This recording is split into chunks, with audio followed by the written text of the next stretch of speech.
Dear students, welcome to Chandbagh School Biology Department and I am Sumaira Anwar. Today we are going to start lesson 8 for the grade 11 students. And the topic I am going to discuss today is single cell proteins, SCPS.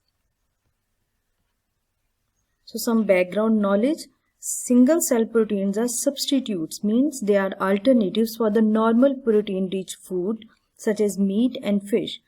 Research into high protein food from microorganisms began in 1960s when single cell proteins were first proposed as an alternative to traditional sources of protein and a possible answer to the world's shortage of dietary protein.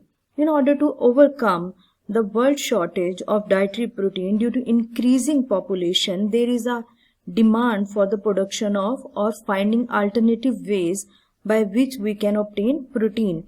So, microorganisms are exploited in 1960s in order to obtain protein that are known as single cell proteins. Single cell proteins are derived cells of microorganisms which are used as protein supplement in human food or animal feeds. So, what type of microorganisms are used? Microorganisms used for the production of single cell protein include yeast, filamentous fungi, algae and bacteria. So these are the different groups of microorganisms from which we can obtain single cell protein. Production of single cell protein is carried out in the following steps. First of all, selection of the suitable strain means we have to select a suitable microorganism, either bacteria, yeast, fungi or algae, depending upon the type of single cell protein we want to obtain. Once the microorganism or suitable strain is selected, then the second step is fermentation.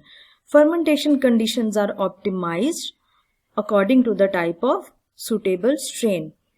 Once the fermentation is done, the third step is harvesting. After harvesting, post-harvest treatment is carried out. And the last step is single cell protein processing for food. So here is a diagram that shows the production of single cell protein from bacteria. Culture of bacteria is added into fermenter. Waste from the natural gas industry, methane, is also added. Once these things are added, culture of the bacteria grows rapidly at ideal pH, temperature and nutrient concentrations.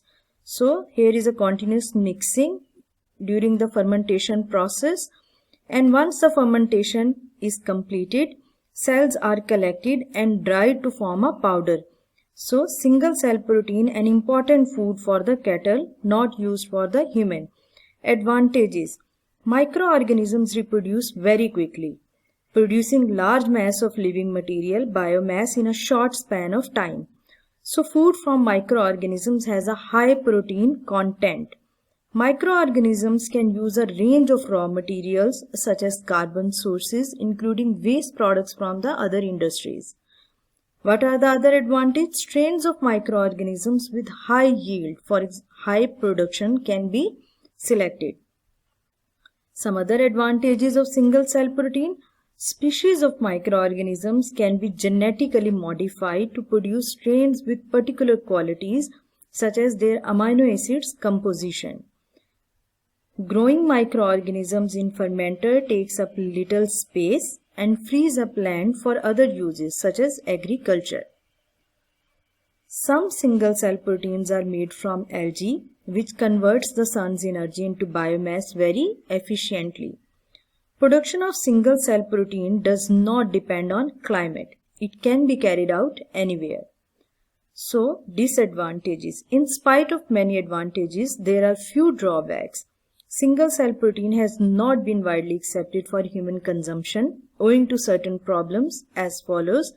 Because of the high level of nucleic acids in biomass, makes it difficult for consumption as it may lead to gastrointestinal problems. The biomass may trigger an allergic reaction if the digestive system recognizes as foreign particle. Other disadvantages: in certain cases, chance of kidney stones because of high nucleic acid content. Possibility for the presence of secondary toxic metabolites that can lead to allergic reactions. The capital cost production is high as sophisticated machinery is used for the production of single cell protein. So, what are the applications of single cell proteins? Health benefits for humans. They provide instant energy. It is extremely good for healthy eyes and skin. Single cell proteins provides the best supplemented food for undernourished children. They also serve as a good source of vitamins, amino acids, minerals, etc. Applications of single cell proteins, they can be used in poultry. It serves as an excellent and convenient source of proteins for other nutrients. It is widely used for feeding cattle, birds, etc. So what is your written assignment? You have to define the single cell protein. Question number 2, write down 3 advantages and 3 disadvantages of single cell proteins. Question number 3, write down the applications of single cell proteins. In my next lesson, I will discuss about microprotein in detail. Microprotein is a type of single cell protein that we obtain from the fungi, and it is edible. It is used as a food source for the humans. So if you have any problem related to the lesson, feel free to ask. Thanks for watching.